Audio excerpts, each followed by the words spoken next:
Well, now here's the final programme in the present series that's been introducing us to the delights of the home computer. With trophies and a big prize competition, it's Chip In.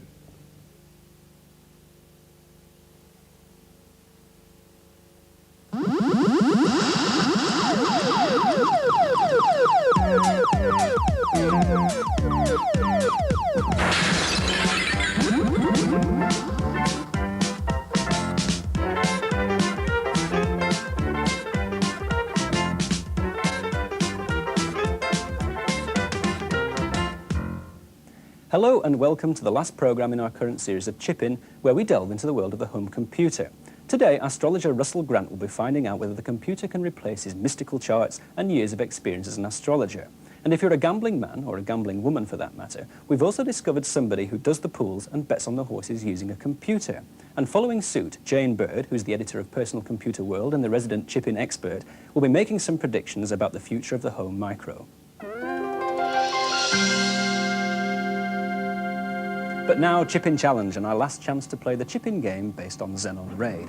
Today we have the Brigden family from Rochdale competing against the Hodson family from Sale. So, Petra Brigden and Alan Hodson, it's your awesome task to save me and Liverpool from destruction at the hands of the alien liverbirds. Fingers on joysticks and buttons, you've both got 1 minute from now.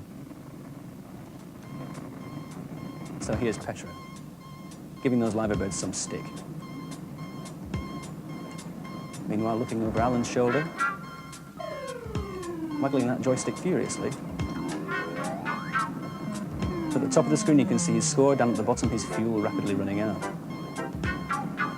Also on the Mersey there you can see waves. I think they've been made by Liverpool's new city council. Cyril Smith's personal launch sinking on the left.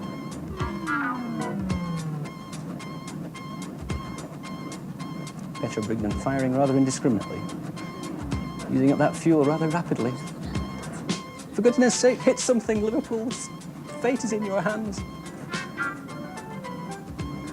Meanwhile, Alan, the Granada logo man, moving about furiously, being zapped there by one of the liverbirds. That's rather unfortunate. Now we're running out of time. Zap as many as you can. And there goes the whistle. Looking at the scoreboard, I see that Petra Brigden has triumphed.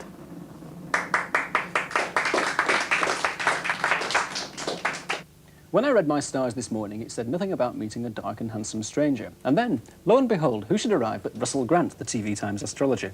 Now, Russell, before we talk about astrology or great love, we're going to talk about something called biorhythms, another way of making decisions about the future. Now, we're going to see how you were feeling on Christmas Eve last year. So we've entered your date of birth, that's the 5th of February, 1951, and the forecast date, the 24th of the 12th, 1982. Now, this is how you were feeling. Right, an important day, I'd add, by the way. So we'll see. Now, the first line on the graph we see is your physical feelings, and on the 24th, you were feeling pretty good. Emotionally, not so good. Mm-hmm. Mentally, pretty disastrous. Now, is that fair? Not really. The physical thing, yes. I needed a lot of sort of physical energy and vitality because it was actually the day I agreed to sign up with BBC for breakfast time. So the other two, the mental and the emotional, are absolutely dead wrong. I mean, mentally I was way up, very, very together in my head, and emotionally too. I had so much gin, I fell over 3 times. So, I mean, emotionally I must have been feeling really good, yes. So forget biorhythms as far as you're concerned in astrology. Well, yeah, well, not astrology, but definitely biorhythms. Now, the thing is, can a computer be of any help to people like me who don't know anything about astrology? People can sell you programs, can't they, which claim to tell the future? Well, they can, but the thing is, you need an astrologer to put the program together. It's like you need a good person into biorhythms to do it. I mean, one cannot say with a sweeping statement, all biorhythms are bad, because that one doesn't work for me. And I myself was offered nearly £30,000 to put my name on top of a whole package that, in fact, they wouldn't let me program. They just wanted my name. So I turned it down, simply because you need to have the expertise behind these things. So computers not all that much use as astrology goes? Well, it is, but on the technical side, for putting the chart together mathematically, but a computer is only as good, surely, as what you put into it. OK, Russell, thank you very much indeed. And now, Stephen Brigden and Paul Hodson are going to flex their muscles and try one of the events in a great piece of software, Olympic Decathlon. Now, I tried the long jump earlier and fell flat on my face. Ouch! But let's see how the two lads get on with the hurdles. Now, to play this game, you have to press two buttons, one after the other, like this, quickly as you can. That makes the hurdler run. Press them both together, and he takes off. There we go. A successful leap. Now, the object of the game is obviously to get down the course as quickly as possible. If you knock a hurdle over twice, you're disqualified. If you clip one, the computer automatically slows you down. So, I'm about to sound the whistle. Up to your marks. Get set. Go. Here's Stephen waiting for the gun. Now, at the top of your screen, you can see Paul Hodson's hurdler. At the bottom, Stephen Brigden's. Paul made a rather painful landing there over the first hurdle. Meanwhile, Stephen, passing the 20-metre mark. I should point out that the chip-in doctor will examine both our contestants for the use of anabolic steroids and illegal stimulants. Paul soaring beautifully over the 40-metre mark.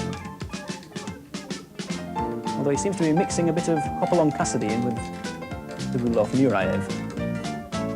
Stephen soaring beautifully over the 60 metres.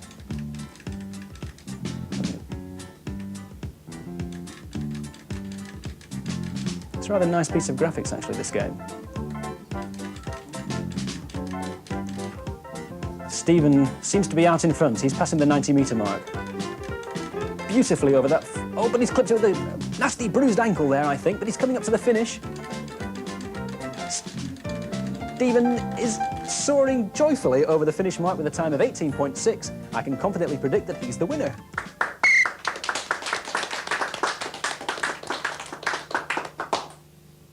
Now, I wasn't betting on the outcome of that race because I'm not a gambling man, never since I tried the see-through Yashmak company. But I might be tempted if I thought the computer could help me out. Problem. To turn £1 into lots. Solution? Cane the bookies. That's what sporting life's got to offer. Perth. 2:45. This looks handy. Let's see if I can pick the winner here. Cape Felix, Even Melody, Press Gang, Saucy Moon, Chewing Gum Lad. Usually sticks well to the rails. Let's use this expensive hardware. Aha. Run. OK, Ted, feed me facts. Right, facts you want, facts you'll get. The 2:45 at Perth. Yes? That's not much help. You need more facts, all right? Let's see what the Sporting Chronicle's got to say.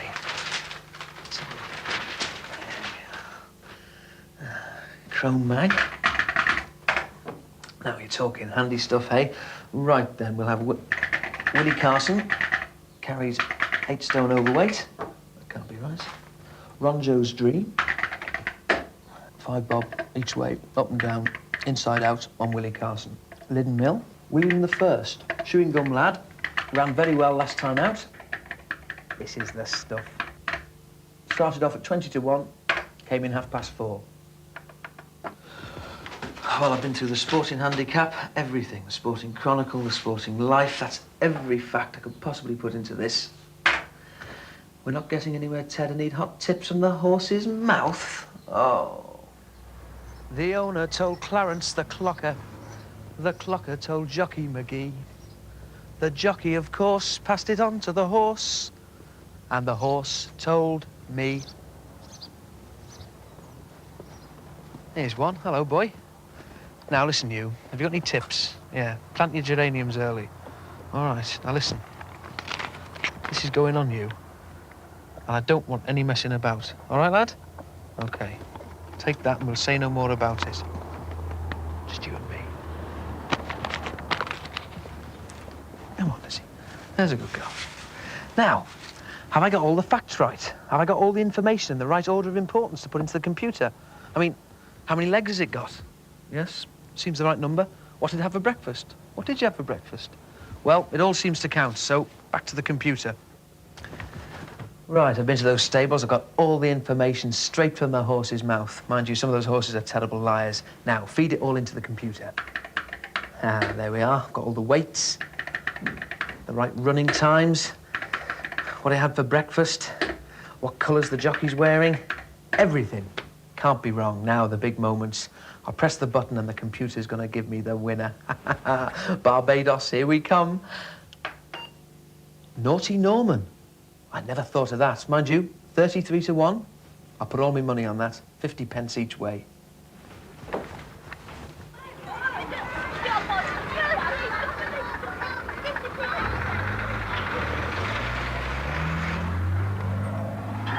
Five to 1 number 21, Martelli. 6 to 1 number 18, Lawrence Rouse. Furlongs, and Shambula now, a length or two clear of the rails well in Marina in third place. As they race into the final furlong, it's Shambula maintaining a lead from Lorena and well inbound and going now to the winning post. Shambula.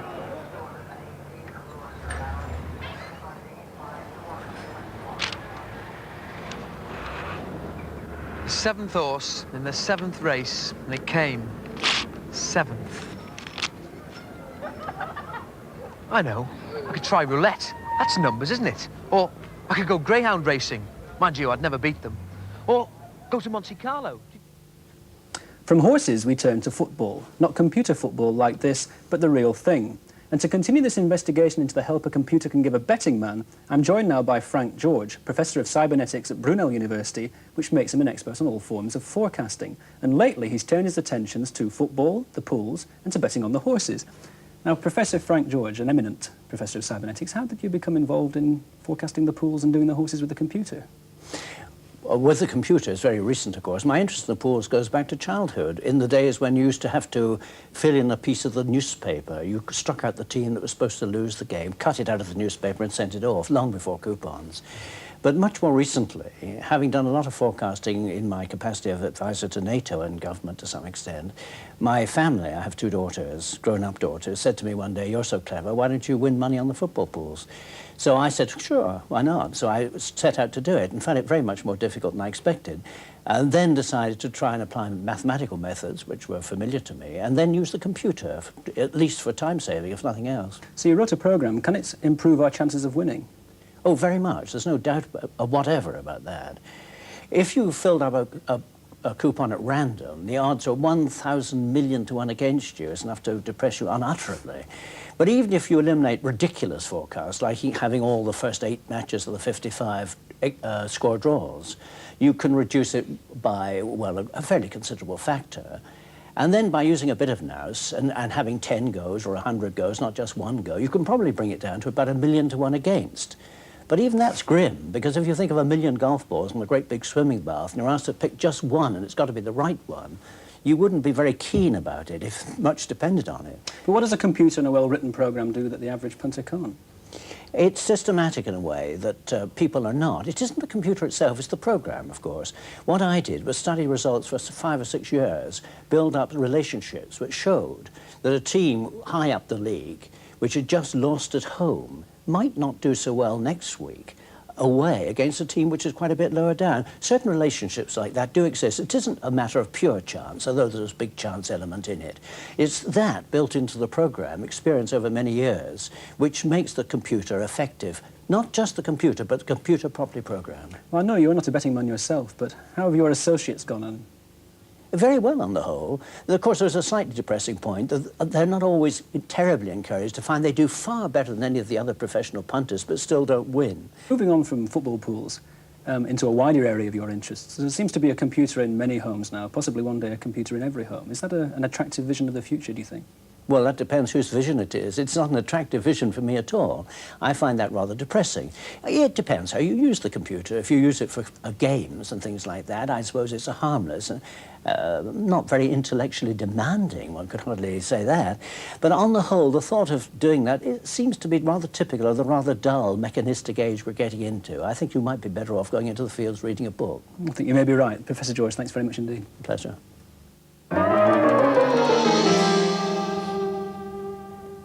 Well, with me now is Jane Bird, our resident expert, and she's going to chance her arm and tell us something about the future of the home computer. So, Jane, what's the future? Well, in the long term, lots more power, lots more memory, so computers will be able to see and hear just like you and I. Well, that sounds like science fiction to me. What's going to be the more practical future of the home computer? Well, the first thing is that machines are going to get much more accessible to ordinary people. Little old ladies, little old men will be able to do something useful with the machines. Like what? Well, they'll be able to access lots of information. They'll be able to do their shopping. If they fancy a trip to the cinema, they'll be able to book it. They'll be able to book their holidays as well. So really, the computer's going to become a source of information for each and every one of us. And communication with the outside world and with people in remote districts and remote areas. Thanks very much. Well, from one dream to another, though this one is really a bit of a nightmare. Norman Hodson and Dave Brigden are about to play Choplifter. Choplifter puts you at the controls of a powerful helicopter gunship. Your mission, to rescue the hostages held by the enemy. Stay on the ground too long and the tanks will pick you off, though you can always try and pick the tanks off first, like that, before touching down. Here come the hostages. Now you fly the helicopter, much as you might fly any normal helicopter. With a joystick, one button turns it around, the other one fires your cannon. So the winner will be whoever gets the most hostages back to base in 1 minute from now. Here's Dave Brigden. Norman Hodson, hurtling towards the hostages, touching down. The tank's menacing him, he's lifting off. Unfortunately, he's forced to abandon a few of them. Good heavens, I bet they're cursing. Norman, tactically, he's playing this rather cunningly. He's gone back to base already and unloaded 2 hostages, who wave goodbye and re-enter the base. Dave Brigden using the flying backwards technique, which didn't pay off. He didn't see the tank. Now you've got 30 seconds left, guys. Dave Brigden takes off on the second sortie. He's still flying backwards. I think the breathalyzer is in order here at the end of this game. Meanwhile, Norman Hodson has bitten the dust. Now we're running out of time. Those desperate hostages, I think we're going to have to abandon them in only a few seconds. The whistle's about to go. And as Norman Hodson ends in a ball of flame, I can safely say that he is the winner, having got 2 hostages back to base.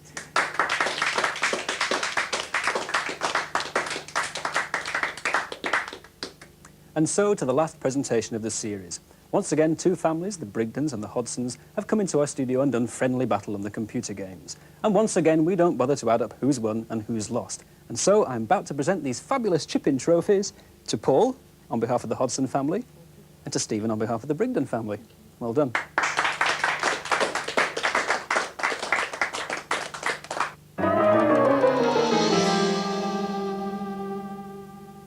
And now it's competition time once again. This week we'd like you to send us programmes stored on floppy disk or cassette with the theme of a computer use around the home. Can you write a helpful programme like the gardening programme or the recipe guide? If you can, why not enter? And don't forget, it's still not too late to enter the earlier competitions. They were A, devising an original computer game, B, educational software or a game for the very young, C, a community use for the home computer, D, a 10-second moving graphics sequence, and this week's competition, devising a computer programme to help around the home. For rules and entry form, write to us enclosing a stamped addressed envelope to Chip-In Competition, Granada Television, Derby House, Liverpool L2 3UZ. That's Chip-In Competition, Granada Television, Derby House, Liverpool L2 3UZ. Now you better get a move on if you want to enter, because we've already had lots of letters asking for entry forms, from Mark Heap of Oldham, who's only 9, from Edward Jones of Llandudno, slightly older, 34, and from Michael Mills of Oldham, who writes, I am very attached to watching Chip-In and the basic language used. Well, we also use lots of other language. We don't want to see any of that in your computer programs. Well, that's all from Chip-In for now, because it's the last of the present series. I hope you've had fun. We certainly have. Goodbye.